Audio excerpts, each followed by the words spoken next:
మాధవి గారు రెడీయా? రెడీ అండి. మీరు బెండకాయ వెల్లుల్లి కారం. ఓకే అండి, మరి బెండకాయ వెల్లుల్లి కారంకి కావాల్సిన పదార్థాలు ఏంటి చూద్దాం. బెండకాయ వెల్లుల్లి కారం తయారు చేయడానికి కావాల్సిన పదార్థాలు: బెండకాయలు 1/2 కిలో, వెల్లుల్లి రెబ్బలు 12, ఉప్పు తగినంత, పసుపు చిటికెడు, మినపప్పు పొడి 1 టేబుల్ స్పూన్, నువ్వుల పొడి 1 టేబుల్ స్పూన్, పోపు దినుసులు 1 టీ స్పూన్, ఎండుమిరపకాయలు 2, కరివేపాకు 2 రెమ్మలు, కొత్తిమీర కొద్దిగా, నూనె 1/2 కప్పు. ఓకే, మరి కావాల్సిన పదార్థాలన్నీ చూసారు కదా.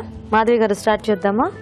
దీంట్లో ముందు వెల్లుల్లి, ఉప్పు, కారము, కొద్దిగా కరివేపాకు, పసుపు వేసిన మిక్సీ చేసుకున్నాక మళ్ళీ దీంట్లో 1 స్పూను మినపగుళ్ళ పొడి కొద్దిగా వేయించి పౌడర్ చేసుకోవాలి. మినపగుళ్ళ పొడి కొద్దిగా క్వాంటిటీ దీనికి సరిపడేంత చూసుకొని. ఇది నువ్వుల పొడి, నువ్వులు కొద్దిగా వేయించి పొడి చేసుకోవాలి. నువ్వులు మినపప్పు సపరేట్ గా వేయించి పౌడర్ చేసుకోవాలి.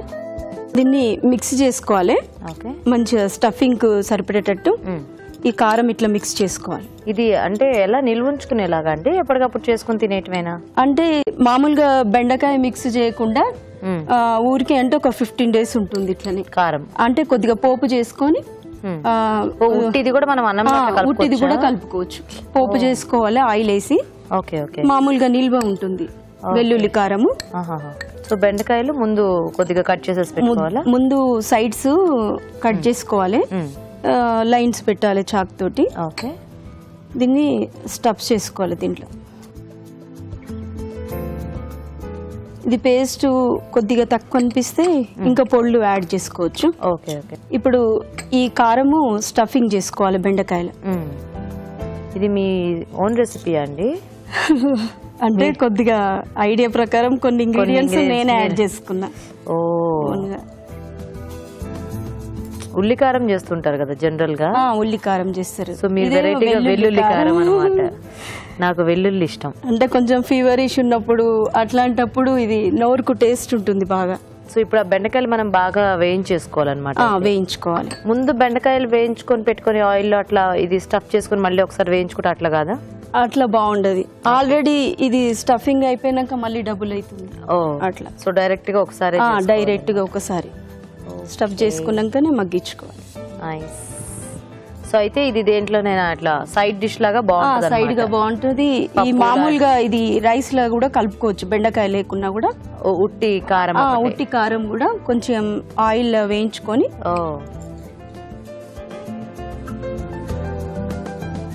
ఇది ఆయిల్ వేసి పెడదామా? ఆయిల్ కొంచెం హీట్ అవుతుంది.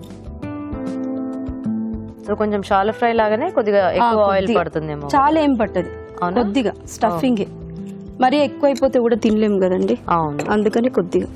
ఓకే, ఇంకొన్ని పెట్టుకుందాము. పెట్టుకొని వేసుకుందాం. మీ ఇంట్లో వెల్లుల్లి అవన్నీ తింటారండి? ఇష్టమేనా? ఎక్కువేనా? ఆనియన్స్ ఆ వెల్లుల్లి ఫ్లేవర్ అది నచ్చదు కదా, అట్లా ఏం లేదా? ఇష్టమేనా మీ ఇంట్లో కూడా? ఇష్టమే. కొద్దిగా కరివేపాకు, వెల్లుల్లి, ఆనియన్స్, కొత్తిమీర, పుదీనా అన్ని చాలా ఎక్కువ. Super super. సో ఎంతమంది పిల్లలు మీకు? 2 అబ్బాయిలు. 2 అబ్బాయిలు. ఏం చదువుతున్నారు? పెద్ద అబ్బాయి ఇంటర్ ఫస్ట్ ఇయర్. ఓకే. చిన్న అబ్బాయి 9th క్లాస్. పేర్లేంటి? పెద్ద అబ్బాయి శ్రీరామ్ అండి, చిన్న అబ్బాయి శ్రీశ్యామ్. శ్రీశ్యామ్ అండి. ట్విన్స్ పేర్లలో ఉన్నాయి. మరి మీ వారు ఏం చేస్తూ ఉంటారు? మా వారు చార్టెడ్ అకౌంటెంట్ అండి. సిఏ. సో మీ వారు బాగా ఇంటెలిజెంట్ అన్నమాట. మీరు ముందు జాబ్ చేశారా లేకపోతే? దీంట్లో మనం పోపు ఫ్లేవర్ కోసం పోపు వేసుకోవాలి, కొంచెం ఫ్లేవర్ వస్తుందని. జస్ట్ ఒక ఎండుమిర్చి,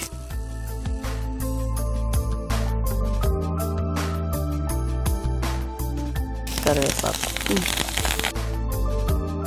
కావాలంటే కొంచెం ఆయిల్ వేసుకోవచ్చు, కానీ ముందైతే ఎక్కువ అయిపోతుంది కదా, ఎక్కువ వేసుకుంటే. అవునవును. సరిపోకపోతే కొద్దిగా వేసుకోవచ్చు. Okay okay.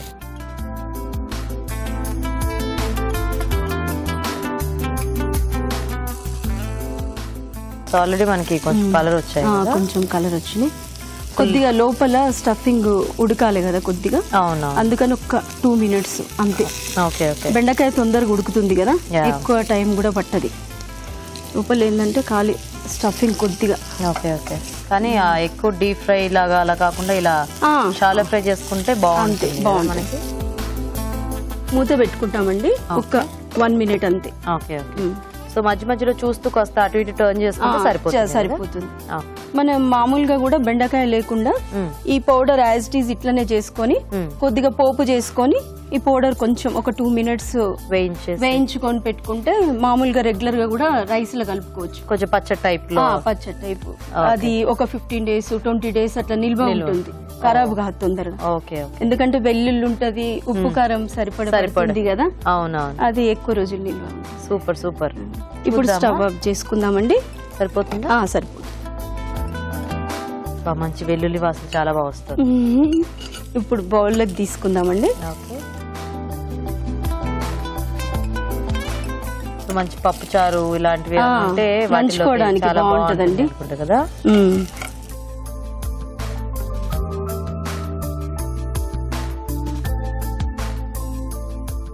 కొత్తిమీర తోటి కొంచెం గార్నిష్ చేసుకోండి.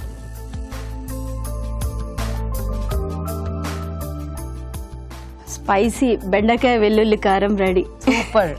ఓకే అండి, మరి బెండకాయ వెల్లుల్లి కారం కూడా రెడీ. టేస్ట్ చూసే ముందు తయారీ విధానం ఇంకోసారి చూద్దాం. బెండకాయ వెల్లుల్లి కారం తయారు చేసే విధానం: ముందుగా వెల్లుల్లి రెబ్బలు, కరివేపాకు, కారం, ఉప్పు, పసుపు కలిపి మిక్సీ పట్టి వెల్లుల్లి కారం సిద్ధం చేసుకోవాలి. దీనిలో మినపప్పు పొడి, నువ్వుల పొడి వేసి బాగా కలుపుకోవాలి. ఈ మిశ్రమాన్ని బెండకాయల్లో స్టఫ్ చేసుకోవాలి. ఒక పాన్ లో నూనె వేసి స్టఫ్ చేసుకున్న బెండకాయలు, పోపు దినుసులు, ఎండుమిరపకాయలు, కరివేపాకు వేసి వేయించాలి. ఆపై కొత్తిమీరతో గార్నిష్ చేసి సర్వ్ చేసుకుంటే బెండకాయ వెల్లుల్లి కారం రెడీ.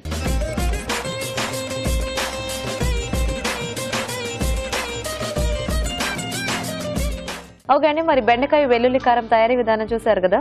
సురాజ్ గారు, బెండకాయ వెల్లుల్లి కారం. ఓకే, సో ఇద్దరు కూడా ఎలాగంటే మంచి కాంబినేషన్, ప్లానింగ్ తో చేశాను. వెల్లుల్లి కారం.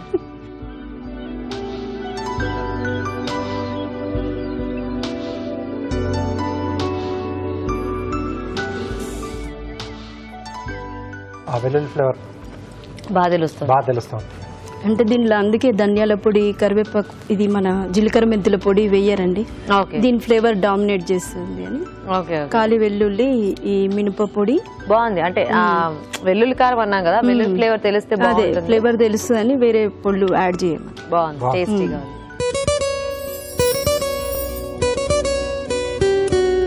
ఇప్పుడు మీకోసం మొదటి చిట్కా. చర్మ సౌందర్యాన్ని పెంపొందించుకోవడానికి ఎప్పటికప్పుడు కొత్త కొత్త చిట్కాలు చెప్పుకుంటూనే ఉన్నాం కదా. మరో సరికొత్త చిట్కాతో మళ్ళీ మీ ముందుకు వచ్చేసాను. అదేంటంటే శాండిల్వుడ్ పౌడర్ కానీ లేకపోతే గంధం కానీ కొద్దిగా తీసుకుని అందులో కొద్దిగా రోజ్ వాటర్ వేసుకుని బాగా మిక్స్ చేసుకుని పేస్ట్ లాగా తయారు చేసుకుని ముఖానికి, మెడకి అంతా అప్లై చేసుకుని ప్యాక్ లాగా వేసుకుని ఒక 15-20 నిమిషాల పాటు అలాగే ఉంచేసుకుని దాని తర్వాత గోరువెచ్చటి నీళ్ళతో వాష్ చేసుకుంటూ ఉండాలి. ఇలా వారానికి ఒకసారి కనుక చేస్తూ ఉన్నట్లయితే చర్మం చాలా కాంతివంతంగా, ఆరోగ్యంగా తయారవుతుంది.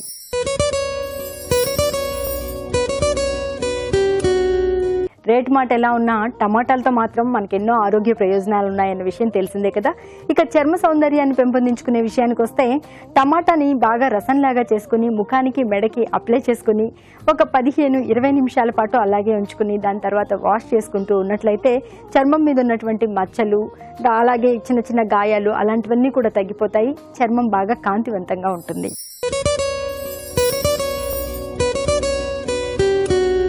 మామూలుగా స్కూల్కి వెళ్ళే పిల్లలు, అలాగే పెద్దవాళ్ళు, స్కూల్కి వెళ్ళే పిల్లలైతే వైట్ డ్రెస్లు ఎక్కువగా వేసుకుంటూ ఉంటారు, అంటే యూనిఫామ్ వేసుకుంటూ ఉంటారు.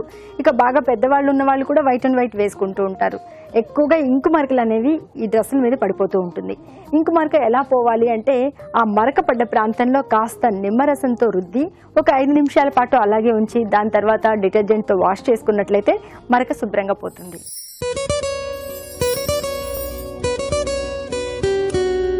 కొంతమందికి ఫేస్ నెక్ అంతా కూడా బాగానే ఉంటుంది, కానీ చేతులు మాత్రం గరుకుగా కాస్త మొరటుగా కనిపిస్తూ ఉంటాయి.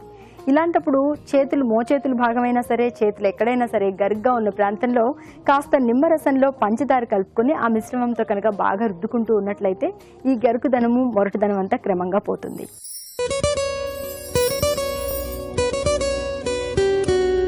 ఇప్పుడు మీకోసం ఎంటీఆర్ మసాలా వారి చిట్కా. మామూలుగా మనం పొయ్యి మీద పాలు పెట్టి ఏదో పనిలో ఉండిపోతూ ఉంటాం. సిమ్లో పెట్టినప్పటికీ కూడా పాలు చాలా త్వరగా పొంగిపోతూ ఉంటాయి. ఇలాంటప్పుడు పాలు పొంగకుండా ఉండాలి అంటే ఆ గిన్నెకు అడుగు భాగంలో కొద్దిగా నూనె రాసి దాని తర్వాత పాలు కాచుకున్నట్లయితే పాలు పొంగకుండా ఉంటాయి.